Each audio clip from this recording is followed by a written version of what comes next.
Dom, how's it going? What's going on, Marty? I'm excited to be here on the Westland porch, ready to throw down about some PKD. So this, for me, is the best part of Eric Davis' High Weirdness. And Eric Davis talks about PKD as being like, his main man. Like, I he think wrote his he's PhD on it. I think he's yours too. I think anyone watching can tell by your shirt that you're a pretty big fan. It's kind of a geek, like kind of a PKD nerd. Yeah, for sure. I would just say that in terms of like my own experience when I was a kid and knew nothing about PKD, I saw Blade Runner somehow, like in the 80s. Like, not when it came out or anything like that. I was too young. I think when it came out was maybe 83 or something like that, and I would have been 10. I mean, it is having some adult themes in there and whatnot, but like, I don't know exactly when I saw it. I'm going to say like probably a couple years later, maybe like 85, 86. So I was like 12, 13, and I was just blown away by it. I mean,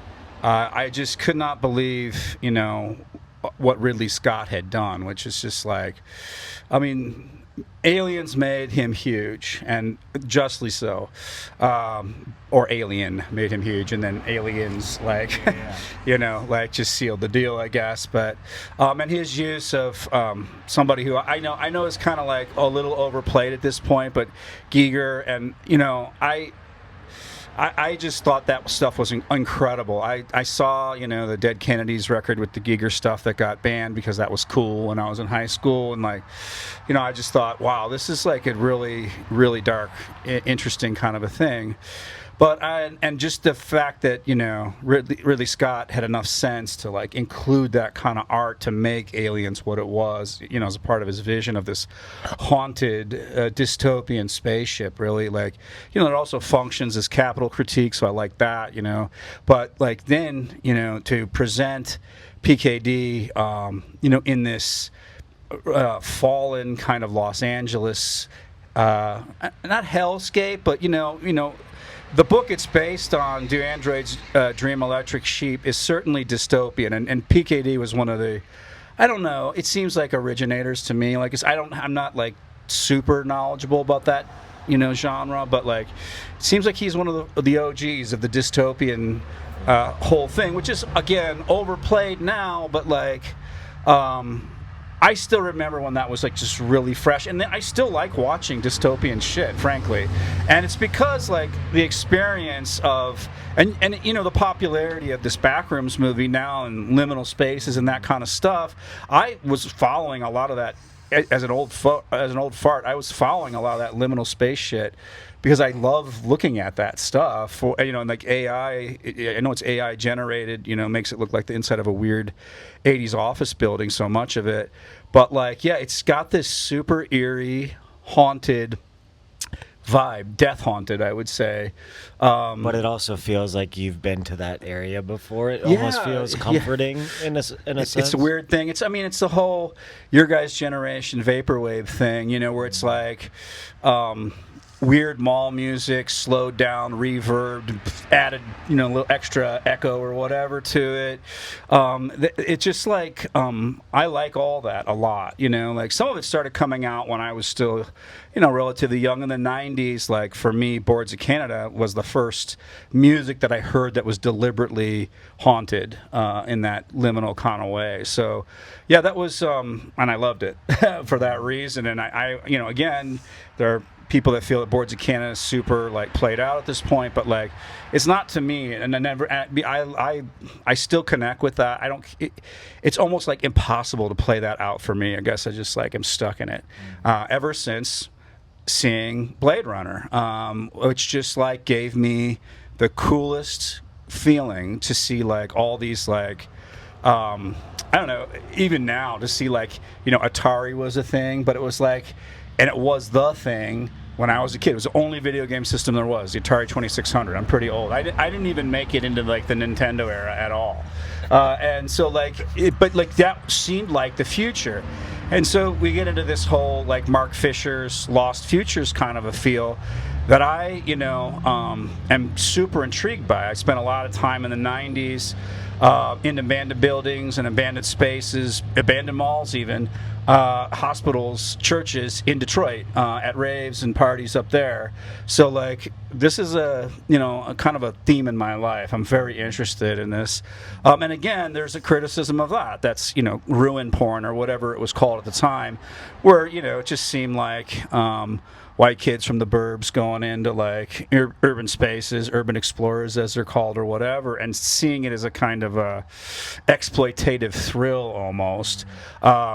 Seeing degradation, seeing fallenness, other people suffering, as this kind of like thrilling thing to look at. And I want to say from the beginning, I'm very aware of all those kind of criticisms, and I think we'll get into some of them with PKD. But yeah, so my experience with PKD started there, and then of course that led to reading Do Androids Dream Electric Sheep, which is totally different than the movie, but they both stand as like their own thing.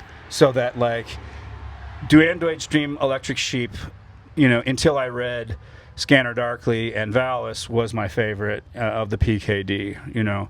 So like that was very important to me. And some of the other things with PKD that happened was Minority Report, and then Scanner Darkly was made into like a sort of a cartoony thing that I saw, I think when I was in college, or maybe it came out right after, I'm not sure.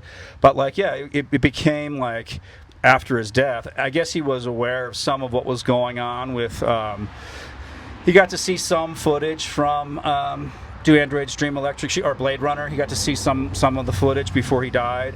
But he lived in poverty for most of his life, and he didn't see any of it until later. So it's just kind of like this story of how this very damaged and sometimes very unsympathetic person made something beautiful, like to me at any rate, and it was always on the line between being pulpy, which is very much how he started off, and then literature on the other hand, and he was very insecure about that himself throughout. But enough about my PKD experiences. What about yours? When was your first introduction and whatnot? Well, my first introduction was definitely from you. Never heard of him before, never knew anything about him.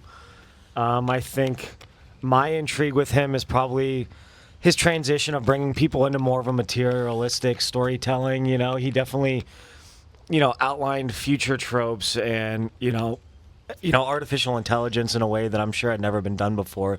Obviously, I wasn't around to see that transition. I grew up in a very materialist society, in a very materialist world, and everything was kind of explained in a way through, electric nodes and, transmission and, I grew up which with for all PKD that. are spiritualized. Which are spiritualized, but he took that spiritualization and made it more of a material scientific basis. And I think people probably can relate to that nowadays more than ever. We're completely influxed with artificial intelligence and new waves of transformation and transmission. And, I think it's really cool the way that I think he was ahead of his time in kind of relating the world that we live in out of its natural state into a more materialistic explanation of the cosmos and God himself, and using text that could be read as simply literature into more I would Gnostic say tomes. Gnostic tomes, and I would say maybe sometimes convoluted and rewritten and overwritten, but he really tries his hardest to investigate the world we live in and investigate the world that he believes that he lives in, in a way that, I understand why he has so much out there that he has produced, although he claims he didn't produce it. It was some magic typewriter that he was a slave to. But, I think this is my first journey into PKD. I told you before we started recording that I was surprised that that you were not the only person that I knew of him. I guess he holds more esteem in literature and specifically science fiction than I was aware of. So, yeah, so cool. Well, I'm glad you were willing to come into the weird world of PKD with me. I thought it would be kind of, something that would be up your alley or of interest to you, especially because like one of the lasting legacies is this whole fine line between Eric Davis's term for it, technosis, where there's like this weird line that all the characters really in high weirdness are riding that line. So like I will say the difference between him and any other character that we've discussed thus far is the way he got into that technosis was not necessarily through any psychedelic activity, but through his own kind of doing. And yeah, we could blame amphetamines for a lot of it, but I think he would be considered one of the more natural slips into a psychotic state and hyperstition than the other people. Hyperstition. Yeah, I think it's just really interesting how he got there, and I don't think that the McKenna brothers or they wanted to stay in that state, but I think PKD actively searched to re-enter whatever psychotic state he was brought onto him by certain events, in the 70s, and I found that really interesting as well. Yeah, and I like the way he rides the line on all of it. Like he does slip one direction or the other at different times. So the two directions that we've been kind of talking about throughout are into like total debunk scientific materialism, the material reduction to like everything physicalist causes or whatever, and then so like just simply explaining, the pink beam of light or Valis as like a psychotic break, hallucinations, whatever, or fabricated. Like he totally made that shit up, which PKD like even says stuff like that at times. Well, I think as most of our characters, I don't know why they all have such an affinity for Lovecraft, but he kind of lives in that same space where is he creating this, or is this just information that he's being allowed access to decode, or is he creating the information itself? I think Eric Davis describes it a lot as, involving more of a process mindset in the information that he's been giving. It's not the what is or what if, it's like what does this mean? And what can specifically PKD do with this new information and do with this new process that he is so inclined to, investigate himself. Yeah, I mean, and at times the process brings him into very... what we call a religious psychosis, just like this, paranoia, which is associated with amphetamines. But I guess maybe we should get a little bit into his biography before we get too deep into this area. But he may have already been, somewhat have a proclivity for psychosis. Amphetamines can certainly fuel that quite a bit. The line, would oftentimes go into total religious ecstasy, and I think you're right. So what he was looking at a lot of times is to recapture that, where it was, he was just consumed by it again. He wanted to be in that kind of flow state of, the religious psychotic, because there is a certain enjoyment to it, where it like... It goes over a line and into very dangerous territory, but like if you're like in the state, you don't know that. Like, I mean, in personal experience, anytime you enter a state like that, from previous bouts with psychosis and OS, I mean, it gives complete and utter meaning to your life. As he states, he thought at one point that either everyone else was dead and he was alive, or he was dead and everyone else was alive, and it takes you out from the mundane subjectivity of the world and gives you something concrete to live by. I mean, imagine being the only real or only true person in the universe, How great must that feel, And then I think you have the gnosis, you have the knowledge, the secret knowledge. Yeah, so you're kind of like a savior, prophet, whatever. Yeah. And I can say when you start slipping out of that and you start to come back to the truth that you are one with everyone else and everyone else is one with you, and I mean that not in like a hippie, I'm one with everyone, but we're all on the same boat, We're all limited. We don't know, we don't have absolute knowledge. We don't have access to Valis, the vast active living information system or whatever. We don't. We all. Are suffering, between belief and doubt, and that's the kind of line here, and that's what makes us human. And then what would make us superhuman, which is this is the time of an early form of transhumanism. This was like the idea a lot, of times around psychedelics actually was like moving on to like a higher state of humanness. I mean, not too dissimilar from a, McKinneyan stoned ape hypothesis, where it took us to this first level of consciousness out of like our apedom or whatever, and now it's going to take us to like some new place, this form of magic or whatever. Well, let's talk a little bit about the biography together. So born just as the Depression was getting going, and born with a twin sister, and this is like sort of like a very haunting thing. And apparently she died, and there's some mystery, as with all things. It's almost impossible to know. Some PKD mystique, yeah. Yeah, like what the circumstances were, but it seems like at times he believed that it was from neglect by his parents. But it might have just been there was the Depression, and they were born prematurely as twins, and so like life expectancy, in those moments, especially in the 30s, is not great. So who knows what the actual circumstances are? But in terms of the hauntology of PKD's life, there was this person who he was born with, who shared quite a bit of his genetics, that died and he didn't, and he was obsessed with it, and for the rest of his life. So you almost will see in all of his books a sort of like a ghostly other that he's trying to save or help, especially in Valis, but it seems like it has something to do with this loss. Is that Sylvia? Yeah, it could be. I mean, she, and I think it appears in different female figures often, but it could also sometimes be just like a doppelganger type figure, which is what happens with Valis, where it's like PKD is the author, and then Horse Liver Fat, which is this weird, I guess, like translation of like Philip as like a lover of horses, and I guess what is it, Dick, like something about like fat. I don't know. So we use Horse Liver Fat. I don't know exactly how that whole thing works. But anyway, I know the Philip part. Yeah, that's obvious. That is a lover of horses because the philos.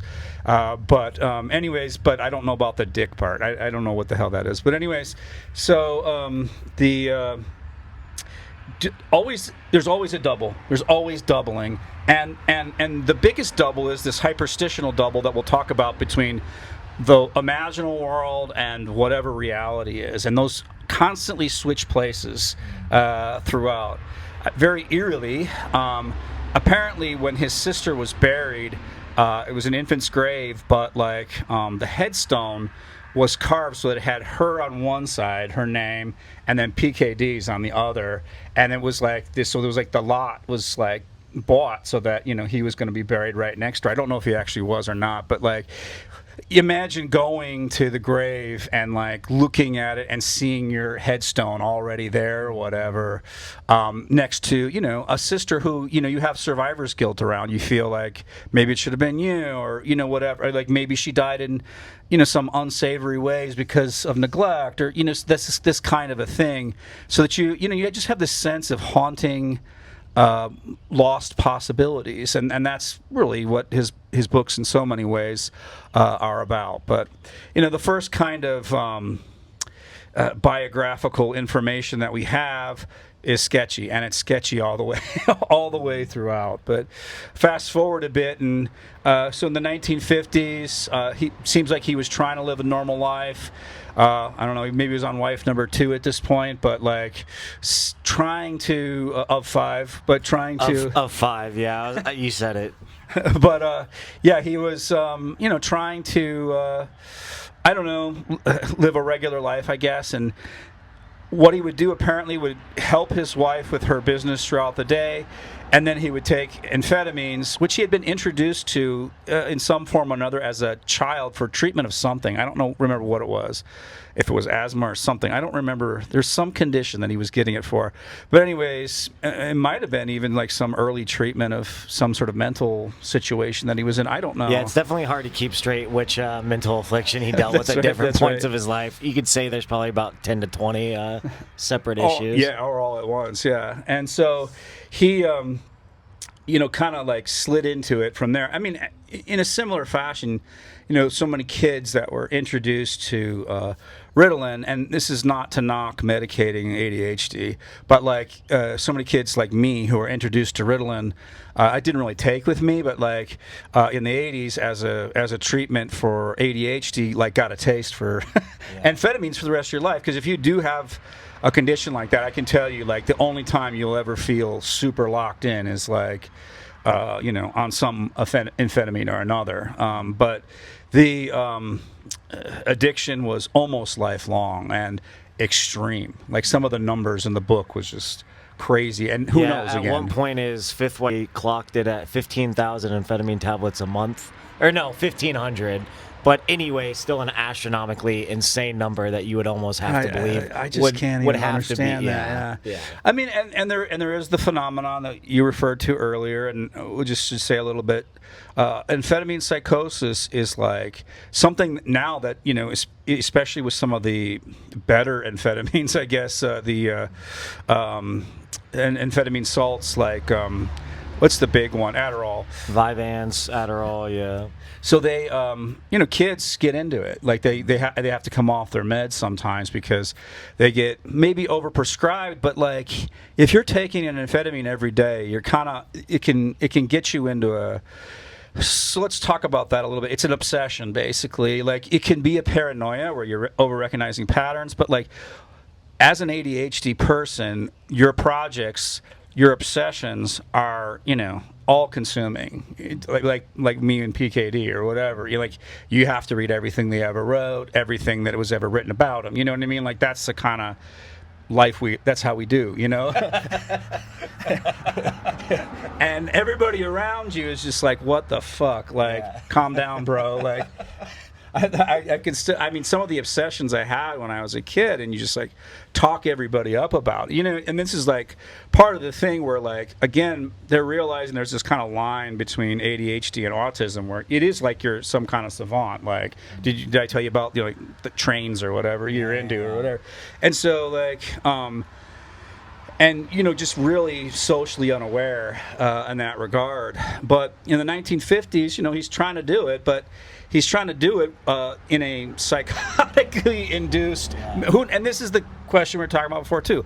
Was he already, psychotically inclined, or was, it's probably a combination of both, or was like all this use of amphetamines apparently to stay up all night long and write. And he wrote a shit ton of short stories because this was, the era of pulp fiction, pulp science fiction, and you didn't get paid a lot. But, so he would just have to churn it out and get paid just by sheer volume, try to bring in income. And they're really in many ways classic sci-fi stories, but there's already, a tinge of weirdness that's, kind of beginning to set it apart.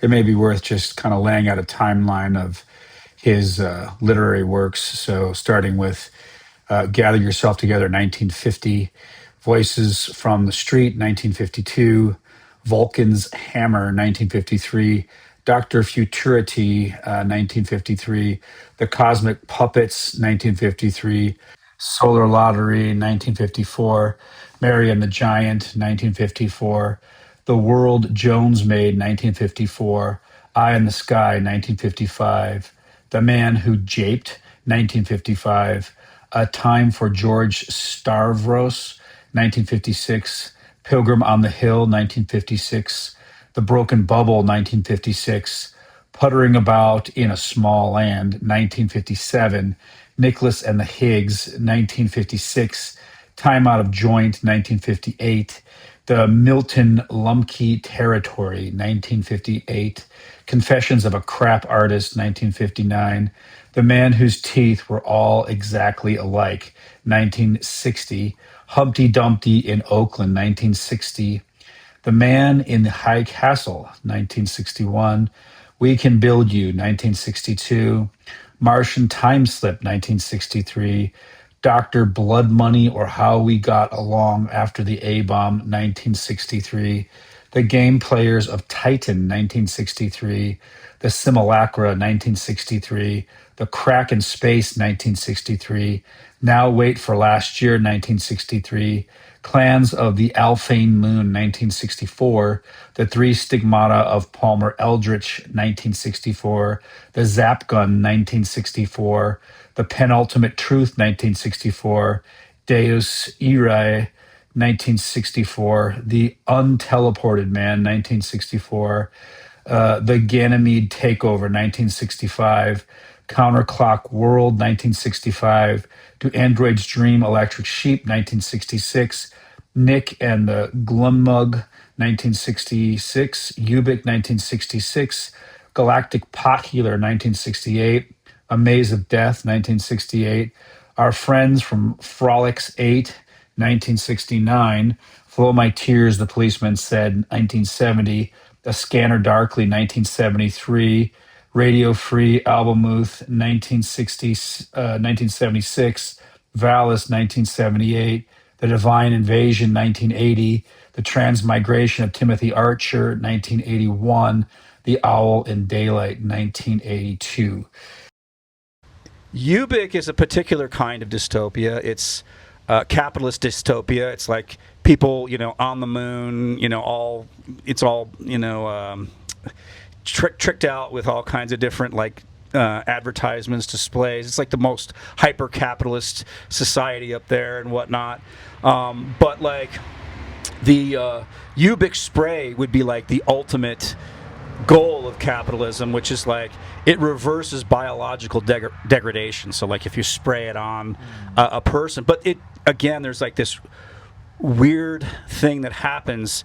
I call it the monkey's paw effect from this old short story, where there's all these unintended consequences to any kind of, magical, like, even though for PKD, as you said before, there is a kind of like scientific basis or whatever for it, like that's offered barely, but like, like there was the idea at this point, like what, technology had, because this is a theme that he's dealing with, had gone so far that, maybe we would be able to, be forever young and finally avoid death and something like that. But then there's all these like weird and eerie consequences to it, and that's the way in which a utopia is haunted by I don't know, just some sort of like undermining hidden presence that it's like, I guess, the underbelly, you could say, of capitalism. Now PKD was definitely not a communist or anything like that, and it's hard to tell exactly how far he was into like the whole hippie culture thing, but he was already an older dude with kids and like 3 or 4 past marriages at this point, so he was definitely the older dude on the scene, in as much as he participated in basically the San Francisco area, as it sounds like. And so then the next I guess phase is in the 1970s, where he kind of falls off writing. He had got not big, but he had become known, and sci-fi was still not considered real literature at this point. So his whole sensitivity around like, am I a real writer? Is this literature? And then his tendency to put it down or whatnot.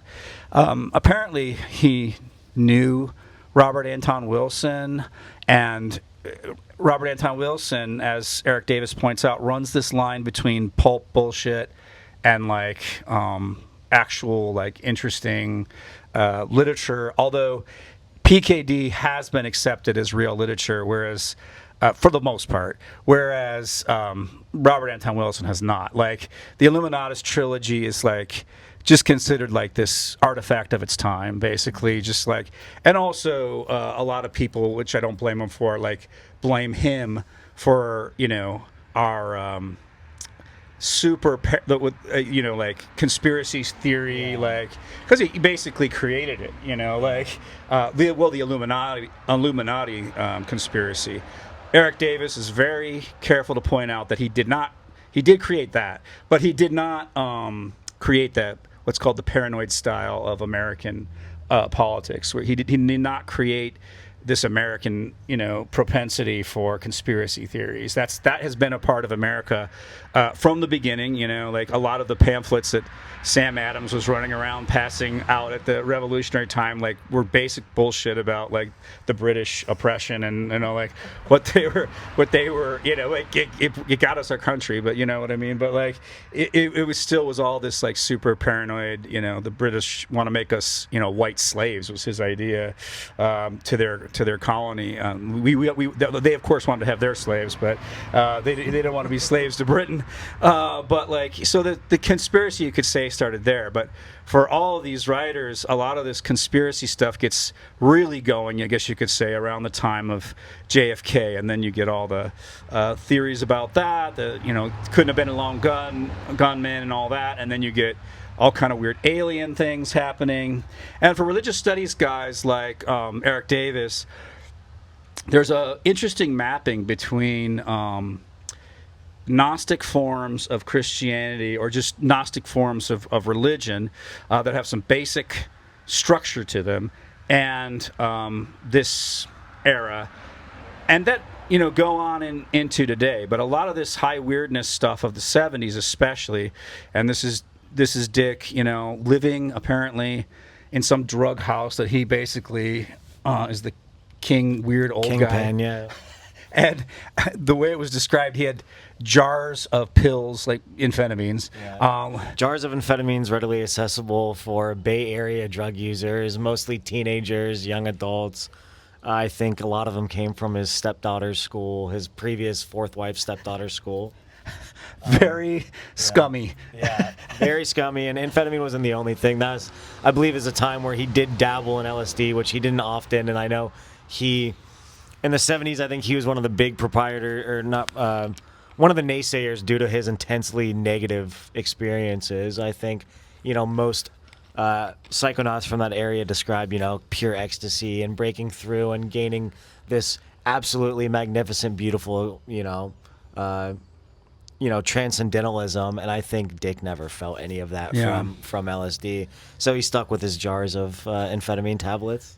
Yeah, well, very typically PKD, and I guess one of the reasons why I love him is that he couldn't get blissed out on LSD. Yeah. It was just all fear and loathing. So it was like that was my deal and your deal as well. You stayed on for the ride, but I got off real quick because that shit is terrifying. Oh yeah, talk about set and setting. Imagine going into a psychedelic experience surrounded by a bunch of teenagers and jars of amphetamines around you. I mean, talk about whether or not he was like 20 years older than a lot of like most of the kids that was there at that point. Yeah, I mean, I think the only thing he got out of it was his realization that he now likes to hug people and be hugged. Which is interesting. Kids, yeah. Which is interesting timing to be surrounded by a bunch of teenagers. I totally knew guys like that, like when I was an undergraduate, even in Southern Indiana, like older dudes that really never left campus, and they, they would have parties or whatever, and they were creepy as fuck, and like, you said like watch your ladies around them, you know what I mean, like, and that sounds like that's how he was, and each wife he had was progressively younger and that kind of a thing. So, there's a lot of pathetic shit in his story for sure. Somehow, though, he was able to write in such a way where you always had a sense that he was both in it and outside of it at the same time. So that there was in a full-blown psychotic state, you cannot be self-critical because it's like full belief. There's no doubt. What makes PKD interesting at all, what makes Valis one of my favorite books of all time, or Scanner Darkly, or Do Androids Dream Electric Sheep, is because they're able to, or Dick is able to, almost make fun of himself, be self-critical, and that's where his humor comes from. It's not humorous to just listen to a psychotic rant. Like, that's not, and that's just kind of like, like, okay, dude, like, or whatever. You can go, find any street corner preacher, and, if you want to see how enjoyable that is, it's not. So what makes it literature, though, is this ability to self-reflect about that a little bit, to stay inside and out of it at the same time. I think the literature is definitely, in my opinion, the reason he was able to flip in and out. I mean, how often could you write night after night after night and not get to a something that contradicts itself, something that opens up a new idea of thinking about, your experience in a psychotic state. I mean, I'm sure in a psychotic state, you consistently are looking for what is real and what isn't. However, as we talked about with previous, psychonauts in this book, usually a new piece of information completely flips around your view of the world, your standpoint of what reality is. However, this man had manuscripts and 8,000 pages of rants to, cross-reference with each other, to, investigate further into, okay, do I have something here? Do I not? And I think that allowed him to kind of do what other characters in this book were not able to do, was to compile everything and look at it as a more holistic, what is reality? And I think that allowed him to kind of, I don't know if he made progress in his psychotic state, or like if he got closer to like the nature of what is and what isn't. But I think he did further than a lot of people in this book, because he was able to flip in and out in such a, flippant way, I guess. Yeah. Yeah. I mean, possibly Robert Anton Wilson. I mean, because Robert Anton Wilson lived so much longer, that he kind of, I don't know, he seemed a little less psychotic, more thoughtful about it in interviews later on. But I think Robert Anton Wilson at the same time rejected a lot of what he, said in the past, or what he believed in the past. And I know Philip K. Dick rejected a lot of his beliefs that he held on previously too, even stating, that was never said that way, or I didn't intend it to that. He changed his story more times than you can imagine. Right, yeah. But I think he still worked through it in a consensus way. But yeah, I found to be different than other characters, at least in the way that I believe their, journey to go. For sure. And so I guess the event that kicks it off in a way is that something happened with a drug dealer in this San Francisco Bay Area drug house that he had to take off. And so he went to Canada to be at some sci-fi conference or something like that. And this is written about a bit obliquely in Scanner Darkly, but also in Valis. And anyways, and while he's there, he gets kicked out of, whoever's house he's staying at, because he's a fucking lunatic. And talking about he at this point he was deep into his gnosis, or his Gnosticism, which maybe we should just, because it's not really revealed to him until the pink beam of life, so lights, we'll just hold off until then. But just the idea that he is in a world of illusion, let's say, at this point, and that he's trying to figure out like what's real, as you said, what's real and what isn't, but that the very basic Gnostic things, so like Gnosticism 101, and again, there's an incredible variety of Gnostic types that PKD would not have known about. Eric Davis is kind of like looks back at the encyclopedia entries that Dick would have had access to in the Encyclopedia Britannica about Gnosticism, and it's just like it's not as just they didn't have the information we have now about it, so it seems a lot more uniform than it actually was. But to be clear, Dick didn't have access to that, so he thought he was a Gnostic Christian, basically, and that like a Gnostic Christian, in his view of what that was, the world was split into two, and it was a world of illusion. So that and he was just like really trying to feel out what was real and what wasn't. And you can imagine that's like not just important for somebody in a psychotic state to figure out, but like that's especially at a time of like such huge advances in science, a moon landing and whatnot was a part of that era. That is like, the key question. And as Valis as a concept is like this concept of this, ultimate realm of like Platonic forms almost. It's like the information that will unlock what's really real, and for Dick, get him out of this black iron prison, which is like where we all actually are, except that we're all, he might be the first one, and so in this way you might fault him for it, but it's really, grown into something super obnoxious. But like the idea that we live in a simulation, he was preaching that, like, and at that time, I don't know if he was the first one, but like it was like that was a part of his gnosis. What had been downloaded to him is that we are, because he would flip in and out of realizations where he would see himself and other first century Gnostic Christians being persecuted by the Roman Empire in this black iron prison or whatever. And, you wonder how these timelines, how time works. And we saw a lot of interest in time with all the psychonauts, obviously with the McKennas and their, what were they called, the time loops or something like that? And their pseudomath that I think Dennis was trying to calculate, the end of time and the beginning of time. Exactly. But I think all of these psychonauts all lived in this, Gnostic state of where they already had the knowledge readily available, or they had the knowledge inside of themselves, and it was up to them to, figure out how to utilize that to, again, understand the process of, the nature of the world. Yeah, and how to access that, but sometimes by drugs, sometimes by just various kinds of visionary experience, and there was just a whole slew of people into this sort of a search.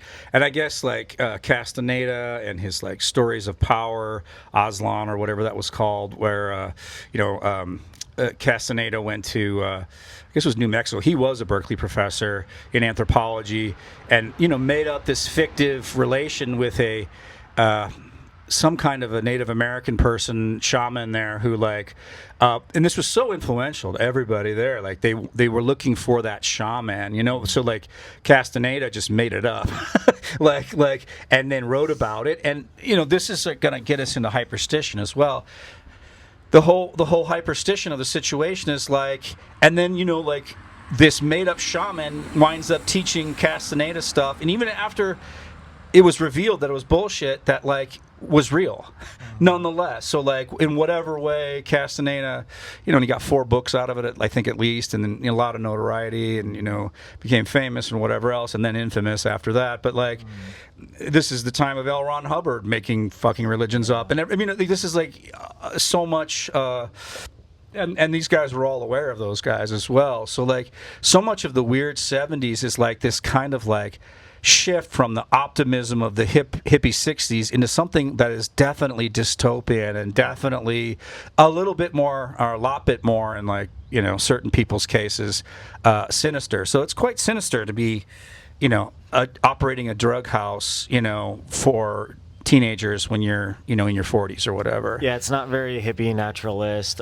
We are all together. It's definitely, I'm gonna utilize what I have. And I know that they said he didn't run that house as a guru, unlike a lot of the 60s and 70s, like LSD driven gurus, teaching enlightenment. But he definitely wasn't a figure in that house that was looked up to with some notoriety as an established science fiction writer. And I think he definitely utilized that to fuel his selfish desires and needs. Yeah, I mean, apparently he was like, God, nowadays this would not fly at all, because like he was the creepy guy who was hitting on everybody that would have got kicked out of most of groups like that nowadays, or maybe not, I don't know, but there was just a lot of that. So he was a creepy guy at times.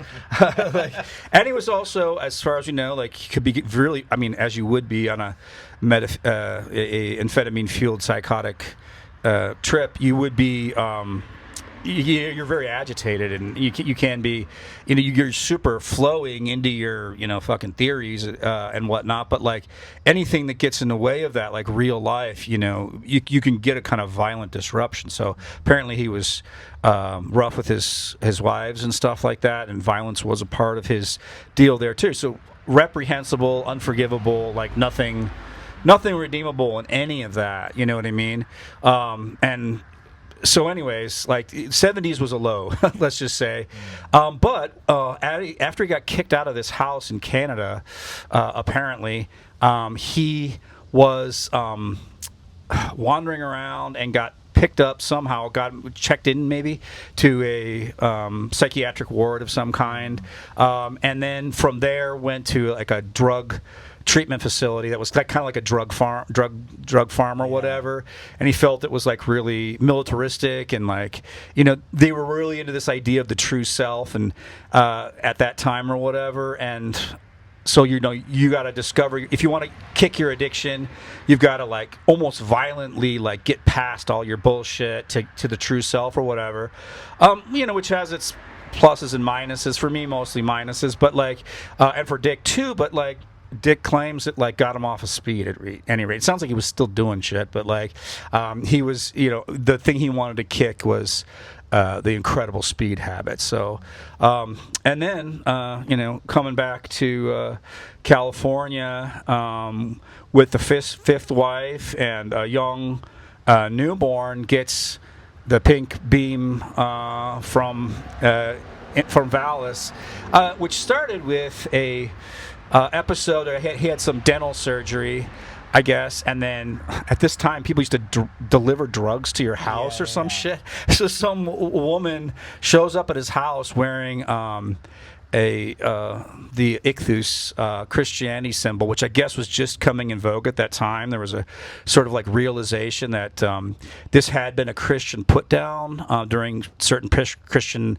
persecutions, but then Christians had adopted the symbol in the style of like, you know, any slur that, you know, you wind up adopting as your own, it kind of like as a, you know, I don't know, reclamation of your power kind of the thing. But like, you know, he didn't know any of that.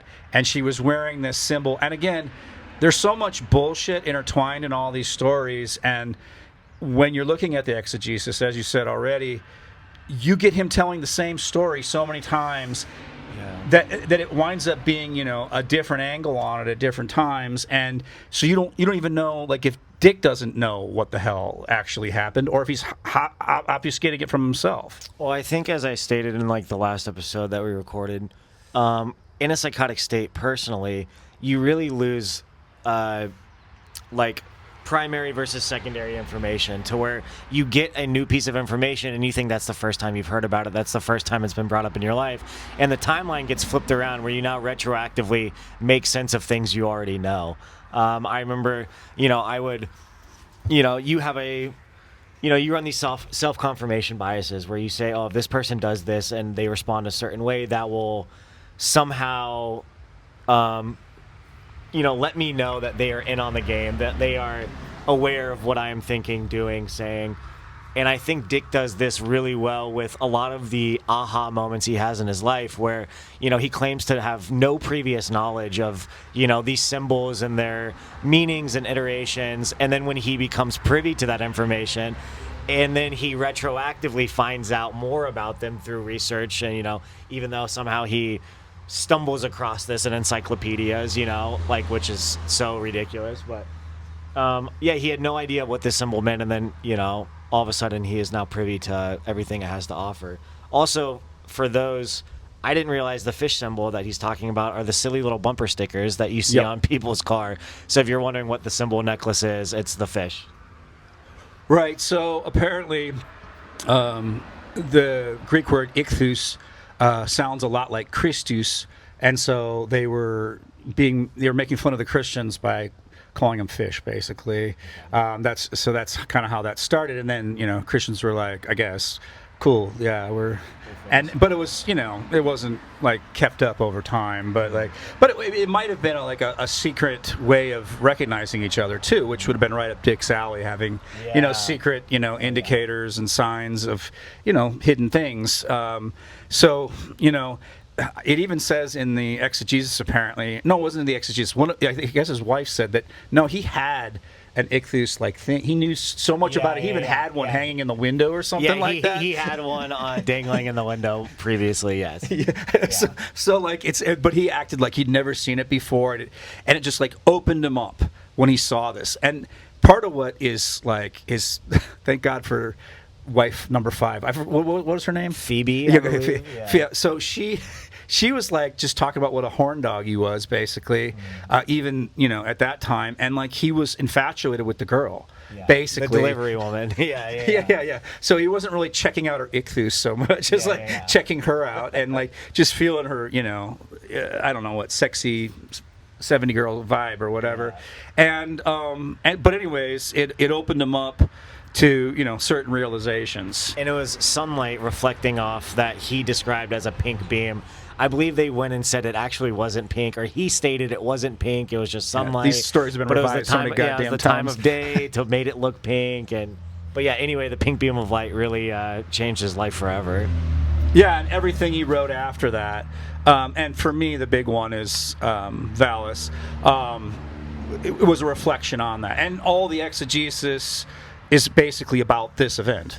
And so, like, what he realized is, like, this was her little sign to him, the Ichthus, that, you know, she was a member of a secret Christian society being oppressed in the Black Iron Prison. And then all of a sudden he woke up to that fact in his own mind. Like, he was also, you know, she was like awakening him basically with that sign, like to realize, you know, the dual nature of his and all people's reality. We're all stuck in this, and this is like one of the main aspects of most forms of Gnosticism, not all.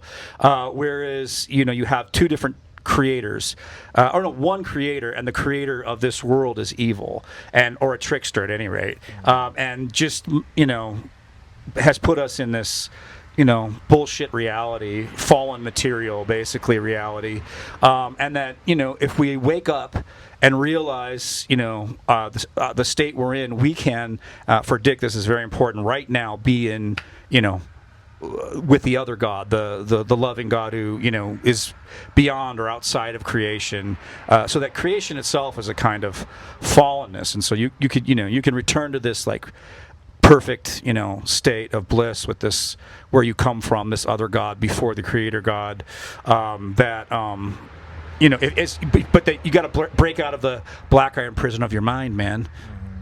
So, and this Black Iron Prison also refers to the fact that he believes the Roman Empire never fell in 79 AD, and that we are all just suburban Roman, you know, citizens living in this Black Iron Prison, you know, with no escape. And I think that was one of the two pieces of information that really stuck out to me, was this suburban Roman life that he believed he lived and interacted with. Then the second one would have been, you know, the medical information that he was given by this pink beam of light about his son's inguinal hernia. Yeah, hernia. That later on his wife, you know, Phoebe, said, "Oh, we knew beforehand that he was suffering from this and might need," but he was decoded, you know, all of this information and therefore saving his own son's life. Which in some way you could almost think, is he rectifying, you know, the death of his twin? You know, is he... Again, yeah, such a huge theme for him. Yeah, is he now saving a child in replace of, you know, one that he couldn't save previously? Yeah, in this fictive way. So you couldn't do it in real life, so you kind of make this hyperstitional fantasy where it's you know, you bring it into the real world or whatever, and you get to, you know, undo what you know is irreversible. And I mean, I should mention too, this like Roman Empire never ending. I mean, that's kind of what is imagined in Man in a High Castle, which I think was relatively popular. It's just amazing that it got made into an HBO thing not that long ago. But like, so it's, you know, what if, you know, the Axis powers won, basically. But you know, you can imagine PKD thinking like there is a timeline or a real timeline, you know, that exists, you know, simultaneously with this one, where it does, you know, win the World War II or whatever. So yeah, it's just a little more insight into the way PKD thinks about things, I guess. But also, you know, in a book before this, I mean, Do Androids Dream Electric Sheet, you get like, I would, for me, like the exempla gratis of his hyperstitional work, because, and this is totally cut out of Blade Runner, but the religion of the people in Do Androids Dream Electric Sheep is like this emotive religion, because it's the thing that makes them distinct from artificial intelligence, that they can have emotions.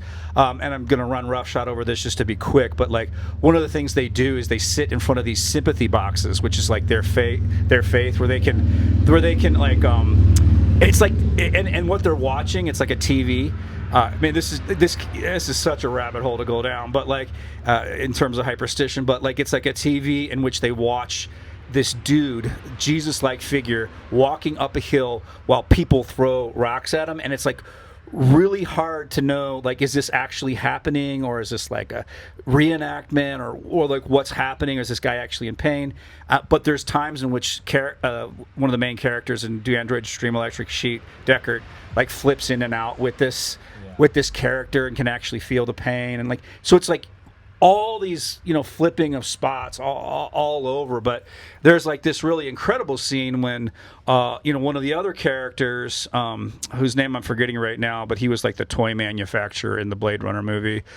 He is like a kind of paranoid schizophrenic guy who at one point, has an experience with a spider that is apparently written as a part of his psychosis, but then becomes independently verifiable by Deckard, who can also see what's in his, what's happening in his psychotic state. So yeah, almost like the McKenna brothers and their secret key that they brought with them on their journey. Exactly. Yeah, and it's and one of the things that Eric Davis talks about is that all three of these authors were writing and having their fucking freakouts around the same time. Like, not exactly the same time, it's not anything quite like that, but like, just around the same time. They were simultaneously having these hyperstitional experiences or whatever. And then, this, to me, the pink beam of light is another hyperstitional experience. So he obviously had this information previously. It seems pretty clear. It seems, retroactively, like he knew what was going on. He knew what was up. Yeah, we don't know. We weren't there, whatever. Yeah. And maybe his wife was just sick of his ass and was just like calling him out left and right. This dude's a bullshit artist, like, or whatever. Who knows? Could have been a hit campaign. But, for the rest of his life, he basically maintained that, like whatever other bullshit information he got, he was able to save his infant son's life because he was told that his son had an inguinal hernia by this, pink beam of light, and then, they go get it checked out. Lo and behold, the kid would have died had they, not known this, and whatever, or likely would have died or whatever. So, this is the PKD of the 70s, and the quintessential book of PKD of the 70s is definitely Scanner Darkly. So again, it's burnouts from the 60s, still kind of like chucking and jiving, I think is the term that Eric Davis uses, like just like full of bullshit. But it's hyperstitional in the sense that it's PKD, or the officer, watching as a narc, watching himself or observing himself from the inside of of a drug house, basically, and you don't and they just, there's this doubling, and you just switch all the time between like the perspective of the druggie outside of himself as a police officer, and then the police officer inside of himself as a druggie, or it's just so like fucking crazy, narking on himself, including, and then winding up at a recovery drug farm that's totally fucked in the last third of the book, which is and again, fantasy, reality. He really was on such a drug. PK really did spend time in a drug farm. Really did start to get a little bit better or whatever. And it's a very sympathetic book because it's an elegy to like all the friends he says he lost from drug culture, and he loses himself. I mean, to it. I don't know. Like, but it's a common thing because he stroked out. In the 80s, who knows exactly why, but like that's very common for heavy amphetamine use. Like it overloads your shit. Like, you know what I mean? Like, so elegy for himself. Again, there's just constantly all this weird flipping in PKD. But and then we have a little bit of notoriety from some of that stuff, not too much. Kind of an underground author, but then. He's writing Valis as Blade Runner is being made, basically, I think. Or no, he's already finished Valis, because Valis was 78. I mean, he's worked the other books that are in Radio Free Albemuth, like, the Transmigration of Timothy Archer and that kind of stuff is being written. There's like 3 books in that trilogy altogether. The back 2 are being written, I guess, and maybe the last one when Blade Runner starts to, become popular or whatever. And so...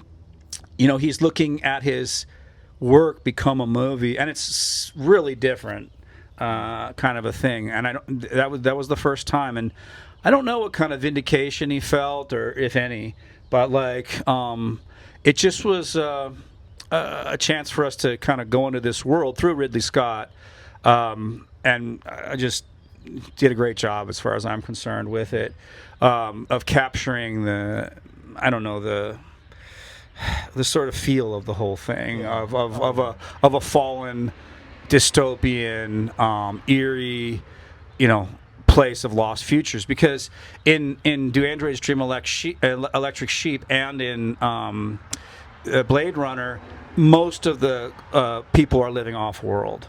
Like the off-world colonies are like basically the suburbs, like the place to be, and the people on Earth still are have been left behind, which for me became such a theme of people moving out of the cities to the suburbs on the one hand, but then post-industrial collapse, at least throughout my region, Middle America, so many burned out cities in the 80s.